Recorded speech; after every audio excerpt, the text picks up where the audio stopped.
Stephen and Anne. At breakfast from 6 a.m, you'll always be caught up with everything you need to know, the latest headlines, opinions and debates. We'll bring you the good news and the bad, but most of all, we're here for you. Remember, send in your views and let us know what you would like us to talk about. That's because we're your news channel. And every morning at 6 a.m, it's breakfast on GB News.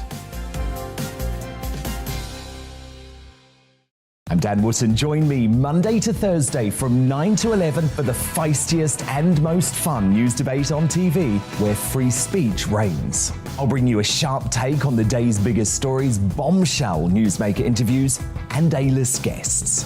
And I guarantee you, no spin, no bias, no censorship, and no reason to go to bed. That's Dan Wootton Tonight, Monday to Thursdays from 9 on GB News.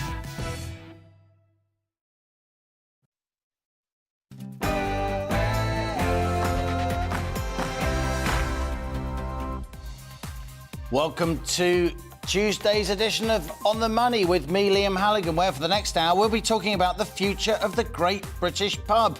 A combination of the rise in home entertainment plus 2 years of lockdown and now spiralling energy costs mean that far too many of our beloved local boozers are feeling the squeeze and their future could be in doubt. We'll be discussing that, plus yet more strike action across the UK and whether or not our fish and chip shops can survive. All that and more here on The Money after the GB News headlines with Rosie Wright.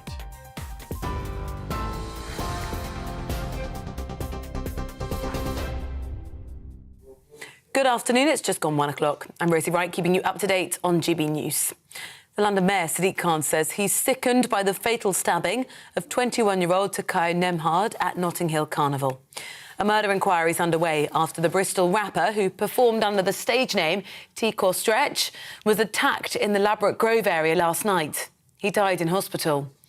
The Metropolitan Police made 209 arrests at the carnival over the bank holiday weekend, including 46 for assault and 33 for possessing an offensive weapon. More than 30 arrests have been made in Liverpool following the fatal shooting of 9-year-old Olivia Pratt-Corbell. The schoolgirl is one of 4 people killed in Merseyside this month. Operation Miller, undertaken by Merseyside Police, is part of a crackdown on organised crime. The force made 32 arrests and stopped a search of further 66 people. The police says it will leave no stone unturned to protect the public. Ukraine says it's taking back territory occupied by Russian forces in several areas of the front line after launching a counterattack. Ukrainian forces have launched an offensive near Kherson in the south of the country. Britain's Ministry of Defence say long-range precision strikes continue to disrupt Russia's resupply efforts. However, the Kremlin insists the assaults have failed. President Zelensky is urging Russian troops to flee. The occupiers must know we will chase them to the border, to our border, which line has not been changed. Occupiers are well aware of it. If they want to survive, it's time for the Russian military to run away. Go home. If you're afraid of going back home to Russia, well then let such occupiers surrender, and we'll guarantee them that all the norms of the Geneva Conventions will be fulfilled. If they don't hear me, they will have to deal with our defenders, who will not stop until they free everything that belongs to Ukraine. Iraqi cleric Muhtar Sadar has told his followers to end their protests after nearly 2 days of violent clashes in central Baghdad. 22 people have been killed in the demonstrations, which started after al-Sadar announced his retirement from politics. Well, dozens more were injured after protesters stormed the presidential palace. Iraq's government has been deadlocked since Mr al-Sadar's party won the largest share of seats in parliamentary elections in October, but not enough to secure a majority government. The UN Secretary-General warns Pakistan's facing a monsoon on steroids after catastrophic flooding that's killed over 1,100 people. Antonio Guterres is urging the world to help as he launched a $160 million appeal. He said funds raised would provide 5.2 million people with food, water, sanitisation and health support. More than 33 million people have been affected by the flooding. Pubs and brewers across the UK are at risk of closure amid months of energy price hikes of up to 300%. 6 of the UK's biggest firms have signed an open letter to the government asking for action to avoid irreversible damage, they say, to the sector. Some pub owners say they're now struggling to find suppliers who are even willing to power their venues. Well, meanwhile, the Chancellor is going to travel to the United States this week to try to find joint solutions for the cost of living crisis. Nadeem Zahawi is going to meet with government officials and bankers in New York and Washington, D.C. The Treasury says he'll push for cooperation on energy security, tackling spiralling prices and economic growth. Liz Truss's campaign team says she'll wait until she becomes Prime Minister before finalising her plans for cost of living support. The Tory leadership contender wants to hold off until she's heard the full advice, which she won't have until and if she's appointed as PM. However, the Labour Party says Liz Truss is causing families unnecessary worry. The Labour chair, Annalise Dodds, told us Liz Truss needs to act now. Energy price rises, as you know, they're a big contributor to inflation. If we manage to stop that price rise, that price cap rise going through, then we would be reducing the rate of inflation. That would, for example, get the cost of government borrowing down as well. So it's really important that Truss actually listens to what Labour is calling for and stops flip-flopping about with all these different plans that she seems to be floating, actually gets a grip and says that she'll commit to Labour's plan. BT and Openreach workers are staging fresh strikes over pay as the summer of industrial unrest across the country continues. The Communication Workers Union says 40,000 of its members at BT Group are showing serious determination to get a decent wage rise. The General Secretary of the Communications Workers Union, Dave Ward, says BT and Openreach are refusing to negotiate after imposing a pay settlement. A pay rise is affordable, so this is not a question of affordability. This is a question of the choices that people at the top of companies are deliberately making. And what they're actually saying to their own workers who have made those profits is that no matter what the contribution you make to the success of this company, we're going to ensure that you're poorer. The whole of the southwest of England is now in drought following some of the driest conditions in nearly 90 years. The Environment Agency says Bristol, Somerset, Dorset, South Gloucestershire, as parts of Wiltshire as well, have all now moved into drought status. Well, that now means that 11 of the 14 Environment Agency areas in England are now in a state of drought. This is GB News. I'll bring you more as it happens. Now let's head back to Liam for today's On the Money.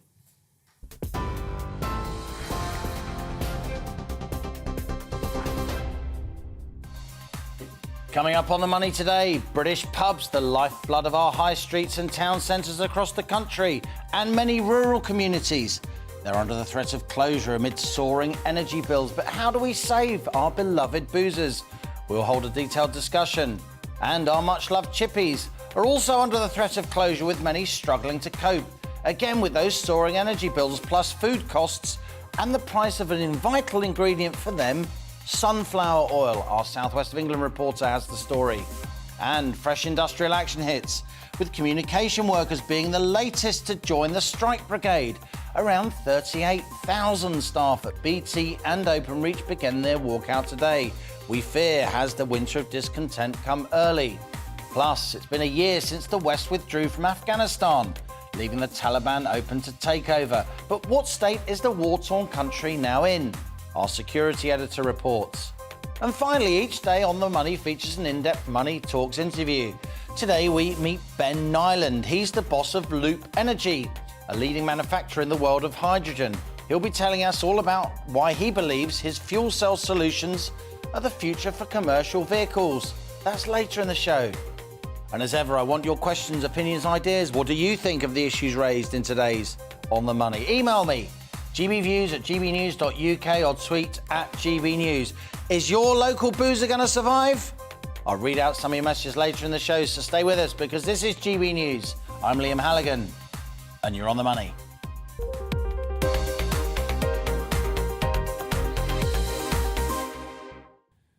How was your bank holiday weekend?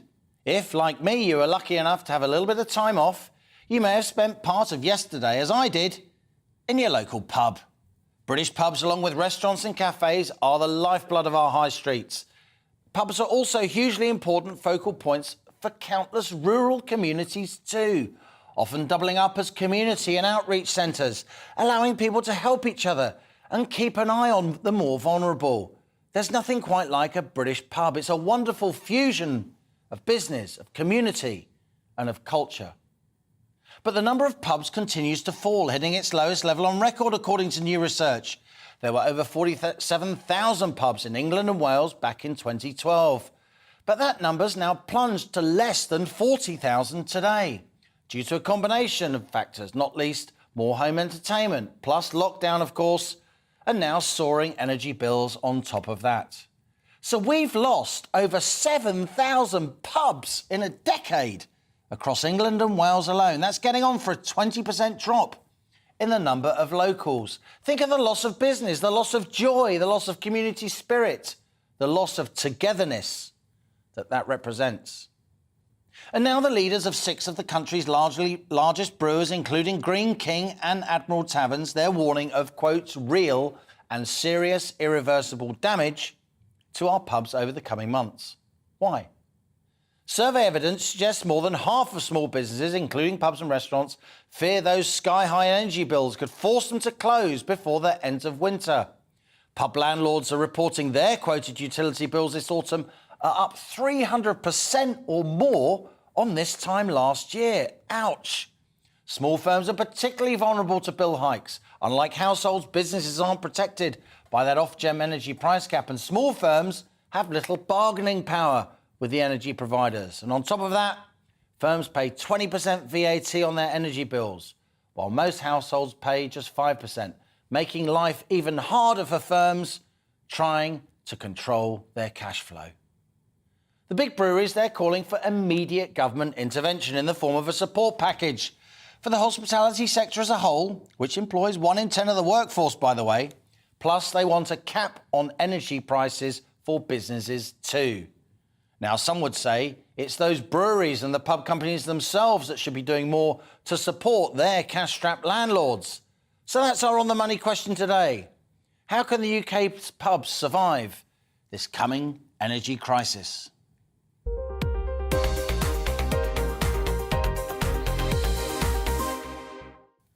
Grown-up conversations with people who know their stuff. That's what we do here on The Money. So I'm joined now by Maggie Holmes.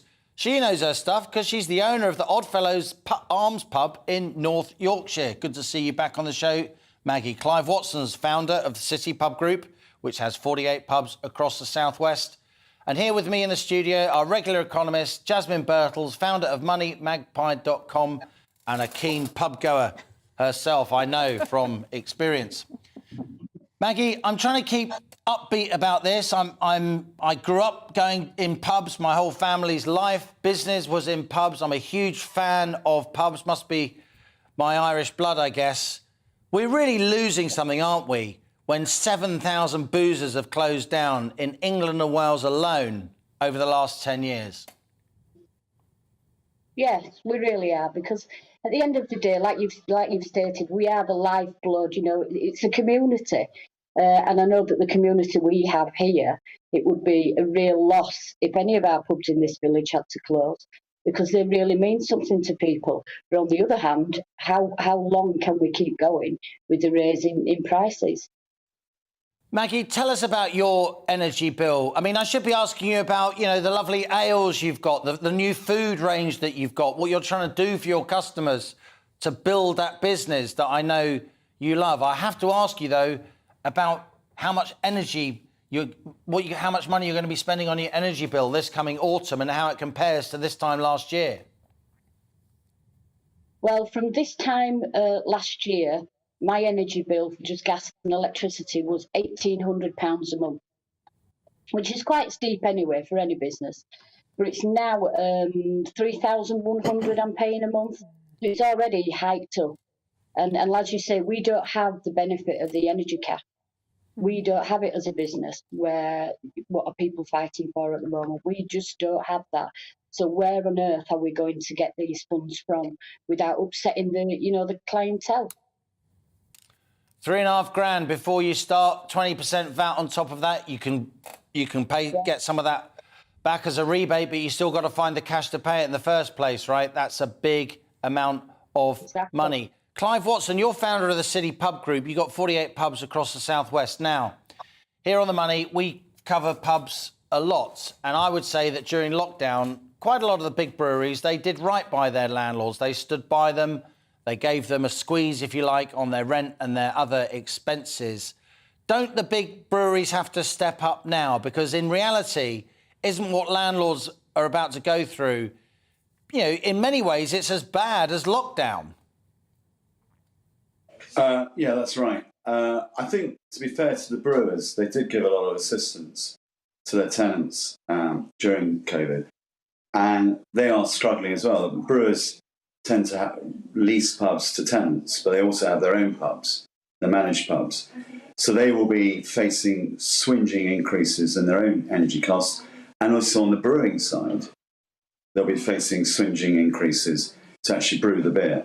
So I think this has got to be government-led, not sort of sorted out by the brewers themselves. What do we lose, Clive, when we lose our pubs, when we lose those nerve centres of our towns, when we lose those focal points for so many of our rural communities? We lose everything because there's nowhere else to go. No one goes to church anymore. A lot of youth clubs have been closed down. Working men's clubs closed down a lot during the smoking ban. The pub is probably the last bastion of people from any parts of the community can walk into a place in a social environment where there's community activity, quiz nights, bingo nights, whatever it is. And if we lose the pub, a restaurant doesn't cut it. A restaurant isn't the same as a pub. You know, go to a pub, you can have a good evening for £10, a couple of pints, see your mates. A restaurant, it's a much more expensive occasion. So we lose the pub, we lose the lifeblood of the community that pub's in. There is something special about British pubs, isn't there, Jasmine? Yeah. And we are really in danger here. I mean, whatever we think about the breweries, and we can have a long debate. I mean, I agree with Clive. I do think a lot of the breweries did step up. Yeah. I've also had many emails from landlords who feel that their breweries have ruined them.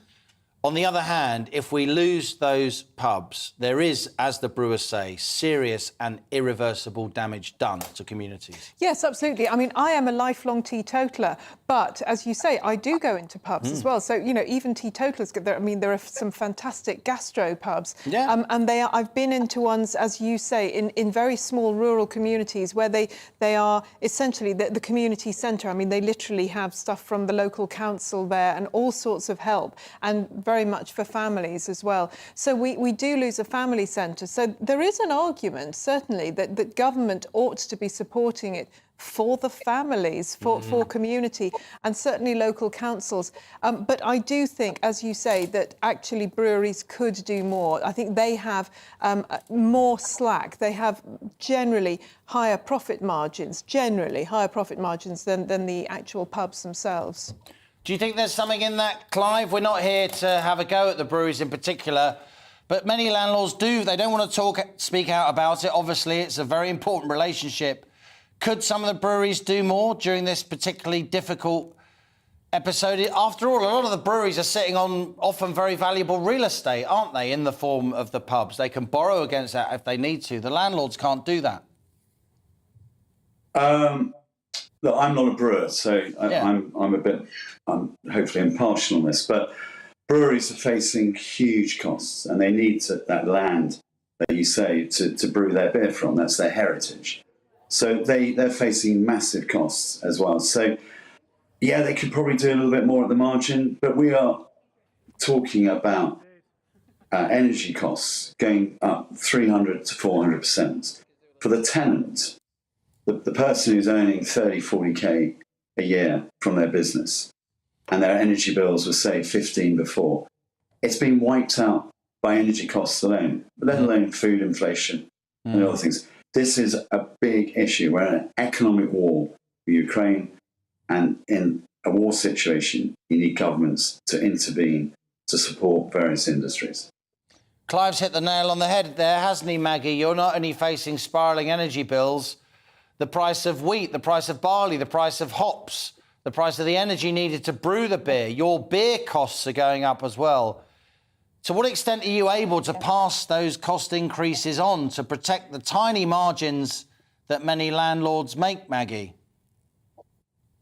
Well, there's only so much you can pass on without alienating customers from coming in altogether. You know, if I had to put up my beer to the amount just the cooking oil has gone up, we would be talking £15 for a pint.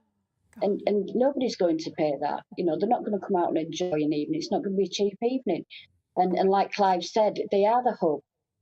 But there's only so much that the community can support you with your quiz nights and everything else.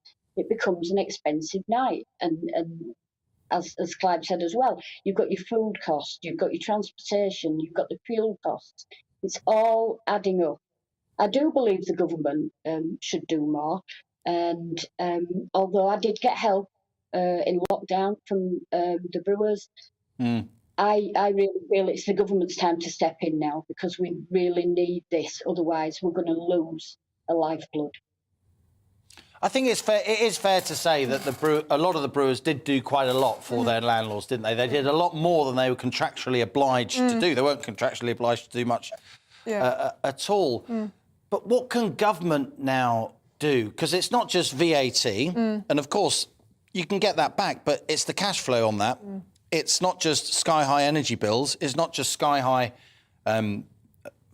beer costs and food costs. It's also business rates we haven't mentioned on top of that. And now, unless, you know, if Rishi Sunak gets his way, a corporation tax increase too. Yeah, absolutely. I think it is a number of different things that need to be done, and they're all to do with cutting. Even though we have massive debt in this country, massive government debt, I think we do need to cut the VAT on gas. We need to stop the green levy. That would bring down prices enormously of electricity. Yeah, absolutely. I think we do need to cut down. And last time I was on this programme, we were talking about cutting the duty on fuel. Yeah. That would help. As you say, business rates need to come down. Definitely corporation tax, forget that. This really, it's a number of different measures that would help businesses and individuals. And I think we have to do it if we're going to keep the economy going, as we seem to be going into a time of recession and possibly even depression. Let's give the last word to Clive Watson of City Pub Group. Clive, what do you think? You support this idea of a package of assistance. What particular form do you think the package should take? So if the taxpayer is helping, if the government is helping, we get the best bang for our collective buck to keep those local pubs open. Well, look, it's got to be urgent. It's got to be immediate.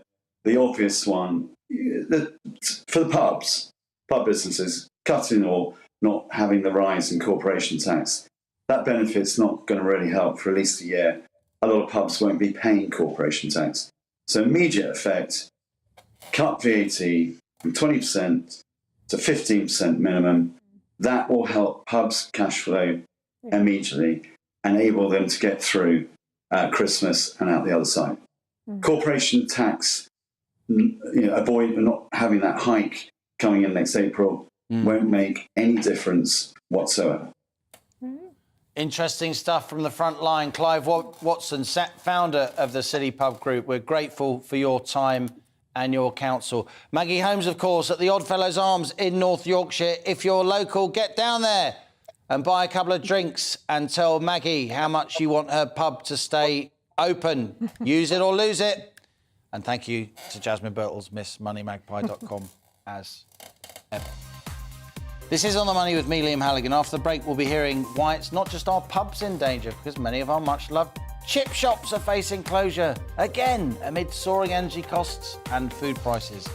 And your emails are flooding in thick and fast. Lots of emotions about whether or not your local pubs are going to survive. I'll read out some of those shortly, so stay with us. You're On the Money.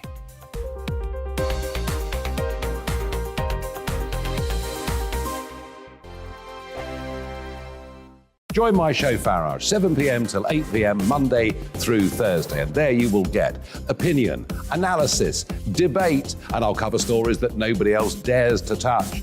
You've been cancelled. Join the club. Oh, my goodness me. And then for the last 15 minutes, talking pints. We're over a drink. We have a civilised conversation with someone. We very often disagree, but we do it in a grown-up way. Come and join me on Farage.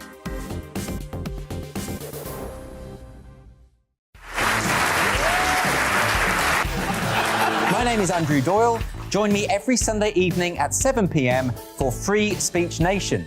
This is a show where we address current affairs and news stories of the week with the help of two wonderful comedian panellists. I brought in comics because I want to give it a lighter edge, and also they work for less. See you there.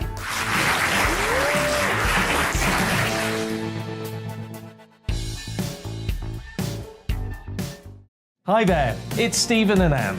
At breakfast from 6 a.m, you'll always be caught up with everything you need to know, the latest headlines, opinions and debates. We'll bring you the good news and the bad, but most of all, we're here for you. Remember, send in your views and let us know what you would like us to talk about.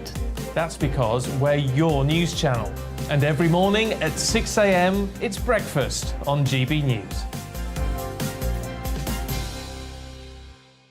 I'm Dan Wootton. Join me Monday to Thursday from 9 to 11 for the feistiest and most fun news debate on TV, where free speech reigns. I'll bring you a sharp take on the day's biggest stories, bombshell newsmaker interviews, and A-list guests.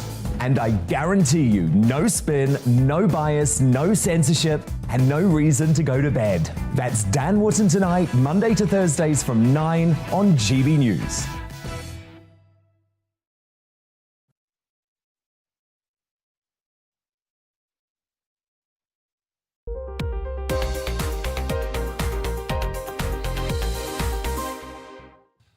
Welcome back. You're on the money with me, Liam Halligan. Now, if you were one of the millions who headed to the coast this bank holiday weekend, chances are you'll have treated yourself to some fish and chips.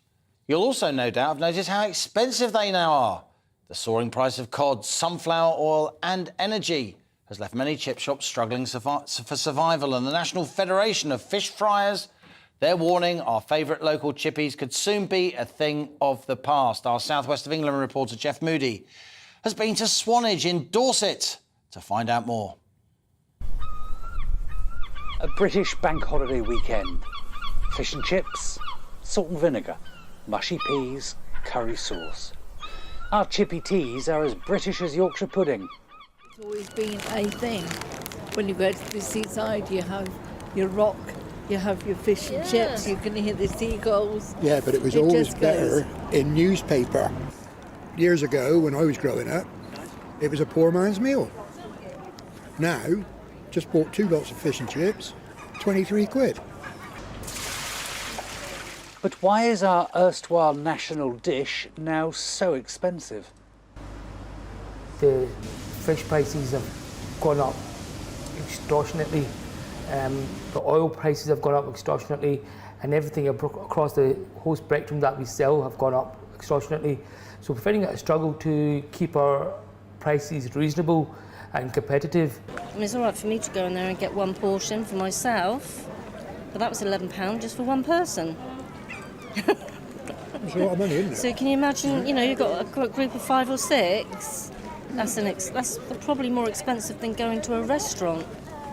The National Federation of Fish Fryers believes the industry could be on the verge of extinction. They've been pressing for help from the government.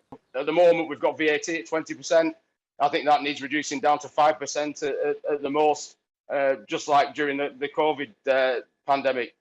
Other than that, we need a long-term strategy for hospitality. I think there needs to be a plan that sees beyond any leadership elections or general elections, something that will take us a view to 10 years in the future, so we can build a strong hospitality sector. It's not just fish and chips, it's the entire sector. Next week, a new Prime Minister takes the helm in Westminster with the biggest inbox ever seen in peacetime. Add to that list, saving the humble chippy. Jeff Moody, GB News. Lovely report there from the wonderful Dorset coast. And just when you thought you had a strike-free news week, fresh industrial action is looming, I'm afraid, because today marks the start of a 2-day strike by 38,000 workers at BT Group and Openreach, who are walking out over pay. The Communication Workers Union described a £1,500 pay offer as insulting. BT says it marks the biggest pay rise they've offered for 2 decades and an 8% increase for many of those workers. Around 40,000 BT staff walked out last month. That was the first industrial action in 35 years at the company.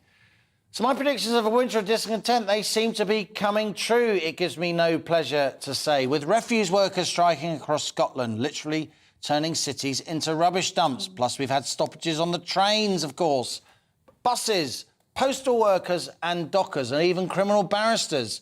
They're preparing to walk out this coming Friday. Well, GB News reporter Will Hollis joins us now from Lincoln, where workers at a BT call centre are striking. Will, what's the mood behind you, not only among the strikers, but among the passing public? Yeah, of course, we're on a really busy road here in Lincoln. You've got the main Lincoln High Street just a few metres away from us, and you do have lots of people pipping their horns. There have been a few people who have said things that maybe contest the values of what the CWU workers are here striking for. But there's no point hearing it from me, because we have got a couple of those workers who are speaking to us today, Liam. We've got James and Tom, who are workers at Openreach. First of all, just so people understand, what is it that you do for Openreach and how important is it to the country, James? Oh, so we're responsible for building and maintaining the telephone communications network. So your internet, your broadband, everything comes over that. So we're responsible for pulling that in, installing the new fibre network, and just making sure everything's working for it on behalf of the service providers. And it's for everybody, it's not just for BT, everybody uses that? For everyone, so PlusNet, TalkTalk, Sky, they all use our network. So it's a pretty significant job, and when 38,000 workers from Openreach and BT stop doing that job for 2 days, what kind of an impact might that have for a couple of days? Well, basically, it was just trying to hinder the company a bit, make them realise what we're worth and the value we provide to them. Because you've been working all the way through the pandemic, it's a 5% pay award that they've been speaking about that they gave you in April, but I think that wasn't a dispute, it wasn't a negotiation. Why have you decided to go on strike today then, Tom? Well, I think it was a bit lower than 5% for myself personally, and obviously inflation's running at, 13% now, predicted to go higher. It's just not good enough offer. The CEO has had a much bigger increase in his package, 32% increase. It's just not good enough what we've been offered, unfortunately. And the effect of the cost of living crisis, inflation, that's probably having a big impact on why you've actually taken that decision to strike today. Yeah, everyone knows prices are going up. I've noticed my food bill's huge compared to what it used to be. Fuel, energy, especially energy for me, that's a big one. So yeah, it's a struggle, and with winter coming, it's only going to get worse. James, it's a tough time. What sort of problems are you facing as somebody, just like all of us, who's having to pay your bills that are going up? Well, you can't not turn on the TV and look at the news now and not hear about the cost of living crisis, the energy cost caps going up, food's getting more expensive. I've got a mortgage, I've got bills to pay. It's just stress. It's constant stress that you're hearing everything's going to be charged going up, and this pay rise does not meet inflation. So our pay packet's basically getting squeezed. There are lots of strikes going on at the moment. RMT rail strikes, that's affecting your trains. If you live in London, tube strikes, Felixstowe, lots of strikes are happening, and not everybody does agree with it. What conversations have you been having with maybe your friends or people you know that don't necessarily agree with it, and how do you kind of win them around to why you're doing this? Well, I think it's important to understand, I think most of the public do generally support strikes, but if they don't, end of the day, we don't actually want to be on strike. We feel like we've been forced into this position by an unfair pay offer. And when you hear our CEO's getting 32% and his own offering is 4%, I don't feel that's fair. So we don't want to be on strike. We feel like we've been backed into a position where we have to strike. James, Tom, it's really important to hear from the workers. I know it's nice to hear from branch secretaries as well and speak to the CEOs, but it's essential that we hear from you when we're talking about these big strike issues. Thank you very much. Obviously, GB News, we're here all day covering these strikes, and I think we've got postal workers striking tomorrow as well. So lots more news coming this way, Liam. Thank you, Will. Will Hollis there in Lincoln talking to striking workers from BT and Openreach, 38,000 of whom are now taking industrial action over pay. Coming up, today's Money Talks interview is with Ben Nyland. He's the president and CEO of one of the world's leading manufacturers and developers of hydrogen fuel solutions for commercial vehicles, a subject we often cover here on The Money. Ben Nyland will be telling us all about his aims to help Britain's pollution problem. That's all for the GB News headlines with Rosie Wright.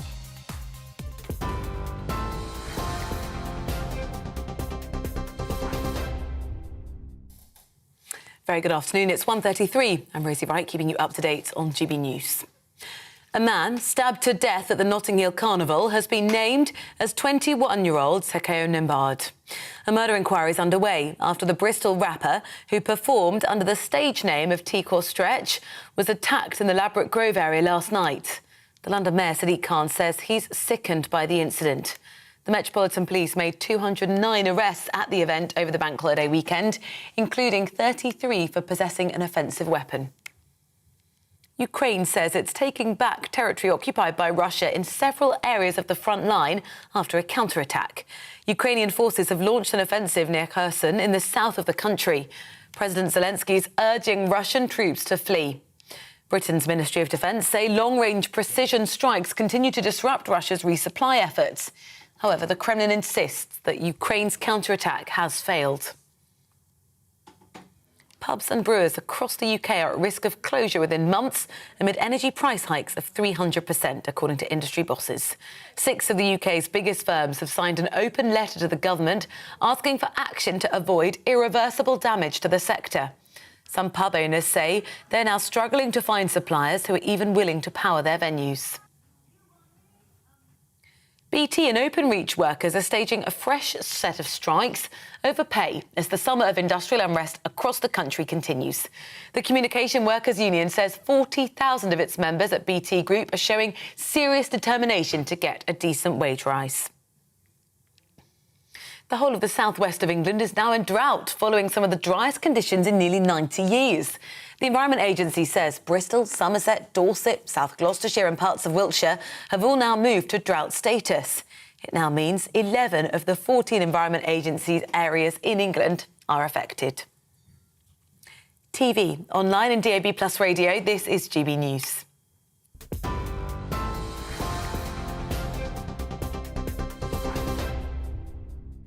Direct Bullion sponsors the Finance Report on GB News for gold and silver investment. Here's a quick snapshot of today's markets. The pound will buy you $1.172 and 1.168 euros.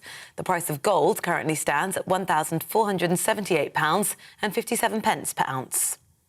Direct Bullion sponsors the Finance Report on GB News for real-time investment. Join my show Farage, 7 p.m. till 8 p.m. Monday through Thursday. And there you will get opinion, analysis, debate, and I'll cover stories that nobody else dares to touch. You've been cancelled. Join the club. Oh, my goodness me. And then for the last 15 minutes, talking pints. We're over a drink. We have a civilised conversation with someone. We very often disagree, but we do it in a grown-up way. Come and join me on Farage.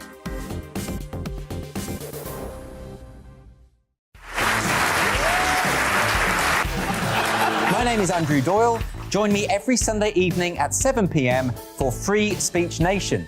This is a show where we address current affairs and news stories of the week with the help of 2 wonderful comedian panellists. I brought in comics because I want to give it a lighter edge, and also they work for less. See you there.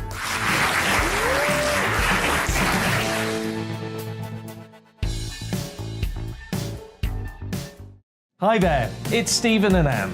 At breakfast from 6 a.m, you'll always be caught up with everything you need to know, the latest headlines, opinions and debates. We'll bring you the good news and the bad, but most of all, we're here for you. Remember, send in your views and let us know what you would like us to talk about. That's because we're your news channel.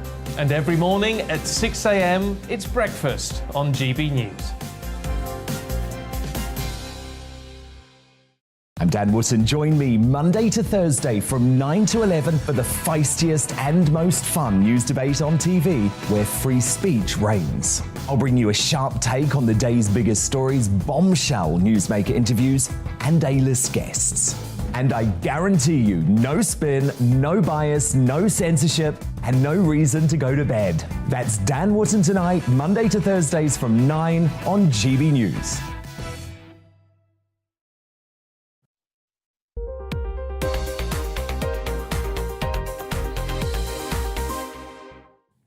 And welcome back. You're on the money. Time now for my daily in-depth interview series, Money Talks. And today I'm delighted to be joined by Ben Nyland, Chief Executive and president of Loop Energy. They're a manufacturer and supplier of hydrogen fuel cell systems for the commercial vehicle industry. Loop's preparing to open its first UK factory in Grays in Essex. And the company says hydrogen power can help to address the UK's pollution problem. Headquartered in Vancouver, Canada, and which is a city regarded by many as one of the fuel cell design capitals of the world, Loop also operates manufacturing and business development across Asia and Europe. They're serious players, developing hydrogen fuel cell solutions which could ultimately displace diesel engines while hopefully remaining affordable. So here he is, Ben Nyland, Chief Executive and President of Loop Energy, joining us from Canada, my latest guest on Money Talks.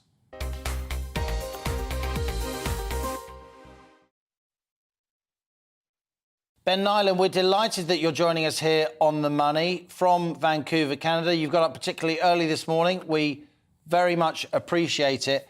We've covered hydrogen, the potential of hydrogen power here a lot on this programme. Just sketch out your vision of why hydrogen is the answer. Well, Liam, the reality is that in the commercial vehicle sector, diesel is the dominant fuel. There's a reason that those trucks use diesel instead of gasoline. They require longer range capabilities. They require the ability to carry more cargo, and they need to be able to refuel quickly. And all of those elements are what hydrogen fuel cells deliver to commercial vehicles that batteries simply can't. So batteries are very heavy. If you power a commercial vehicle solely with batteries, you encumber the cargo capacity. You can't go the same distance, and then you need to plug it in for hours. So when you look at the commercial business case for commercial vehicles, you need fuel cells to make it work. And we all know we want greener vehicles. It's critically important that we reduce emissions and we get rid of emissions, but we need to do so in a way that the economics actually make sense for the vehicle operator. That's the promise of fuel cells. We're showing some pictures here of hydrogen trucks that are already being prototyped here in the UK, not Loop Energy trucks, because we've covered hydrogen a lot on this show, Ben. We often talk to somebody called Hugo Spowers, who runs River Simple. He makes hydrogen cars down in Wales. We've talked to JCB, where Lord Anthony Bamford is really pioneering the use of hydrogen for heavy plant equipment. They've developed some incredible technology. We've also talked to other users of hydrogen. I don't really understand why hydrogen isn't higher up the news agenda, because it strikes me if we're using electric vehicles, they need all those rare earths, they need lithium and all the other materials that are so often in China, Central Africa, difficult to get hold of. Hydrogen gets around those problems, doesn't it? So why aren't we talking more about hydrogen, Ben? Well, look, just a quick comment. The truck you were showing actually does have a Loop engine in it. So Teva is the company that's buying our systems. It's the reason we're establishing a beachhead in They didn't tell us that. So, yeah, so we're the engine powering that Teva truck. Fantastic. Look, the reality is that battery electric vehicles are very easy to deploy in small numbers early on. And so this is the reason why they get traction very quickly in the space, because you can test a battery electric truck simply by plugging it into the wall at your logistics facility. But when you look to scale those fleets, you run into all sorts of the challenges that I talked about earlier, as well as upgrading transmission lines. It's very different charging one truck versus charging 500, or charging one bus versus charging 200, 300 buses. So when those scaling factors come in, that's when fleet operators really start to realize we need hydrogen as a solution here for zero emissions. The other thing that's happening that's starting to push this to the forefront, Liam, is energy security. Yeah. So climate change has been a driver for zero emission vehicles for a very long time. But we saw energy security start to come to the forefront in China about 5 or 6 years ago, and they made fuel cells and hydrogen a strategic priority. And then in Europe, with Russia invading the Ukraine several months ago, energy security became a key talking point, and hydrogen is one of those pillars that allows Europe to reduce and eventually remove dependency on fossil fuels. And so that's why it's really coming to the forefront. It's always been an exceptional solution, but now it's starting to really meet a lot of requirements in the bigger macro market. So just to talk viewers and listeners through this, you create hydrogen often by electrolysis. That takes energy. If you're using oil and gas to do the electrolysis, it isn't emission neutral, it isn't carbon neutral. If you can use yellow hydrogen, so using atomic energy, or you can use green hydrogen using renewable energy. To what extent do you think governments get that hydrogen is only a sustainable solution from a climate change point of view if it's not using the oil and gas to do the electrolysis in the first place? I think governments get that in spades, actually. So we're seeing very consistent messaging from governments that they want to push towards the green hydrogen solutions, the nuclear hydrogen solutions. The reality is, as we transition, though, in the interim, we probably need solutions like blue hydrogen, and it gets very confusing with the rainbow of colors for hydrogen, but blue hydrogen comes from fossil fuels and uses carbon sequestration so that the carbon's not emitted. It's captured and stored, and it's not the ideal solution. But practically speaking, we need to use all the tools in the toolbox over the next few years to really get things moving and get the momentum in the supply chain.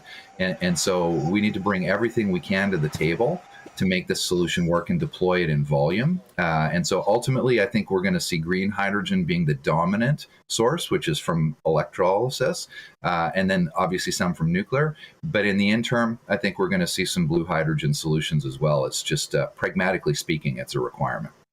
Super interesting, Ben. And just finally, tell us about your plans for Grays in Essex and indeed across the UK as a whole. How important is the UK in the rollout of hydrogen solutions for trucks and commercial vehicles globally? And to what extent could your company get involved? Well, we're seeing the UK really take a leadership position in this space, and especially Teva. Teva has taken a huge leadership position in building hydrogen trucks. And so we want to make sure that we're there to support any industry that's growing around the world. We have built a very significant manufacturing plant just north of Shanghai in China because of the activity that's going on there.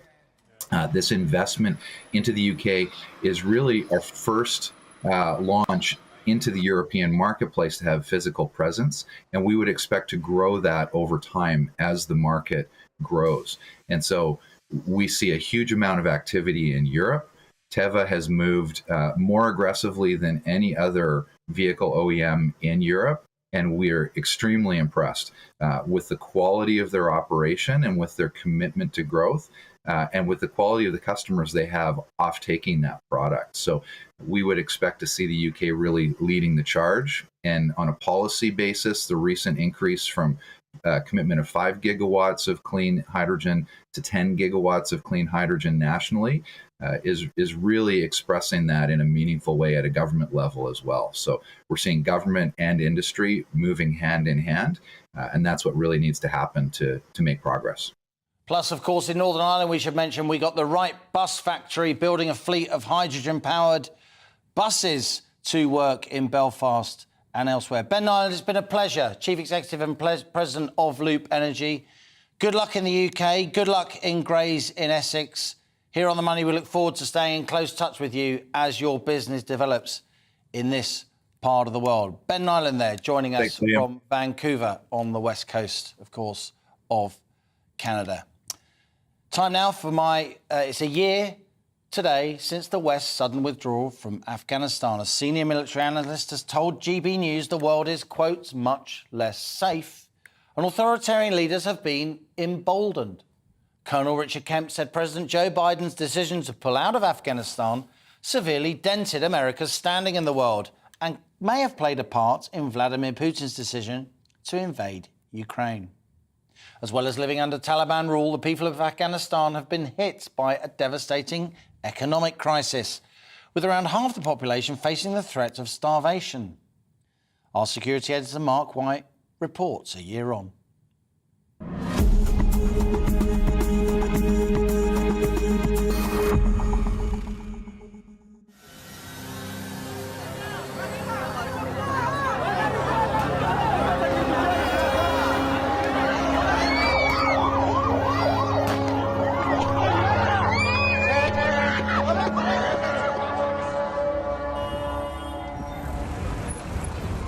12 months on from the chaos and the carnage of a sudden, badly managed withdrawal, Afghanistan has all but disappeared from our nightly news bulletins.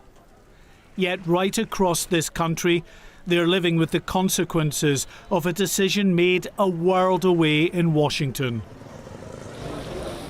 Here in the capital and elsewhere, the queues at the UN's World Food Programme feeding stations are constant. Afghans who just a year earlier held down respectable jobs, now forced to beg for handouts.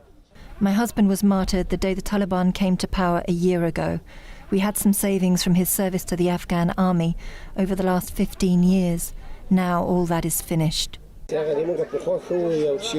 People cannot afford things from my shop now. There's no business for people. The sanctions have had a huge impact on our businesses. The Afghan assets frozen by America are essential for food security and the value of our currency. The United Nations has described the situation here as the world's largest humanitarian disaster, with over half the population facing the threat of starvation. It is the outcome many had feared, that they'd warned would follow from the decision by US President Joe Biden to exit Afghanistan 2 decades after coalition forces first entered this country. The Taliban took full advantage, and as they rolled towards and then into the capital, panicked Afghans, many who'd worked for the government and coalition forces, scrambled to get out. At Kabul airport, US, British and other troops tried their best to manage the withdrawal, but increasingly desperate locals broke through the airport's perimeter. In horrifying scenes, some jumped onto one departing US aircraft, only to plunge to their deaths as it gathered speed and took off. As the world watched, President Biden doubled down on his decision to pull out. I was not going to extend this forever war, and I was not extending a forever exit. Just days before the end of the pullout, in the huge sewage canal alongside the airport, where thousands had been queuing, a suicide bomb attack by the Islamic State. 13 members of the US military were among the more than 180 killed. Right across the political spectrum, in the US and beyond, President Biden's handling of the Afghan withdrawal has been widely criticised, branded a low point in America's standing in the world. Many analysts believe it simply emboldened autocrats like Vladimir Putin. The message that our withdrawal sent to the world, which I believe helped encourage President Putin to invade Ukraine. I think the reduction in US international credibility and reliability, I think, has made the world much, much less safe. In the years since the pullout, the UK has taken more than 20,000 Afghans as part of the resettlement programme, but many more remain, trapped in country and unable to leave. Throughout Afghanistan, Taliban promises they've changed, that women could continue to work and girls would get a full education, have fallen way short. On the security side, fears remain that extremist groups will continue to take hold here. One Western documentary maker who spent a significant amount of time with the Taliban has documented their continued fight against Islamic State.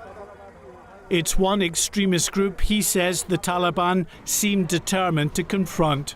The strong part of the Taliban is actually security. They have been fighting Islamic State for 6 years now.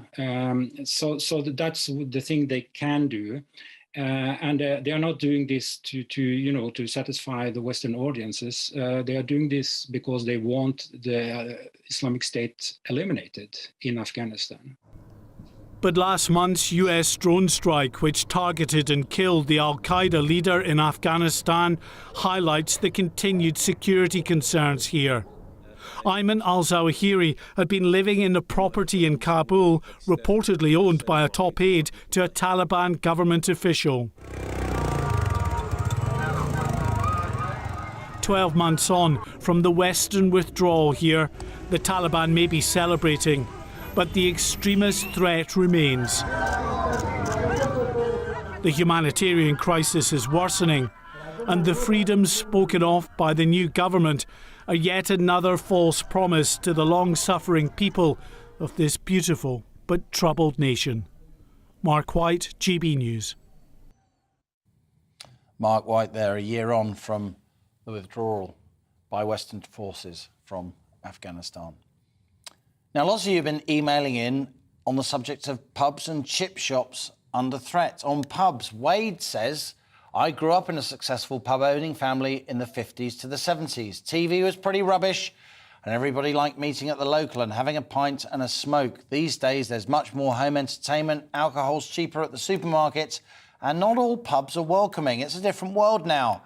I fear the industry will continue to decline, especially now due to the energy crisis. On chip shops, Cameron got in touch to say, we're an island surrounded by fish. Why are we importing it from elsewhere? Quite.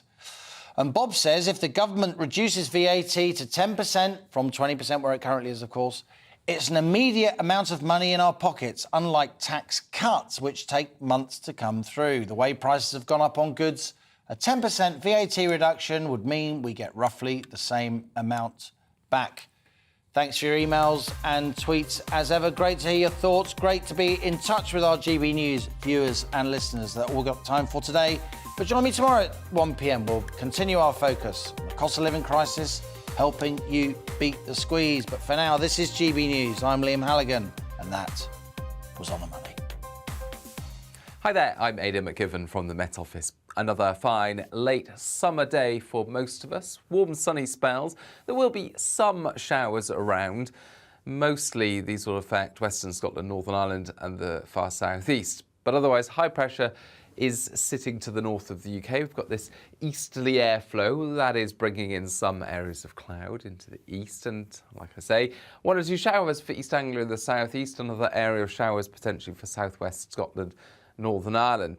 But away from those areas, there will be some sunshine coming through, especially for northern and western England, as well as parts of Wales. And it will feel warm in the sunshine with temperatures in the south up to 24, 25 Celsius, perhaps 26 Celsius, 16 to 20 for Scotland and Northern Ireland. Through the evening, any showers tend to disappear, but 1 or 2 will continue into the east of England. Cloud also tends to fade away, and so with clear spells and some light winds in places, we'll see a few mist and fog patches developing across, say, parts of Wales and western England.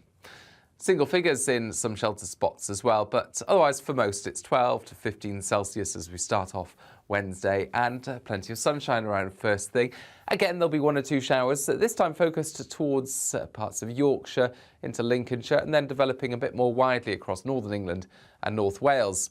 But away from those showers, actually a bit more sunshine compared with today, with temperatures reaching 25 or 26 Celsius in the south, high teens, low 20s in the north. Any showers once again tend to disappear inland through the evening, but 1 or 2 will continue to affect coastal parts of eastern England. But otherwise clear spells for many on Wednesday night, and another fine day to come on Thursday. Then a change starts to get going on Friday, and more especially on Saturday, turning much more unsettled with some heavy rain.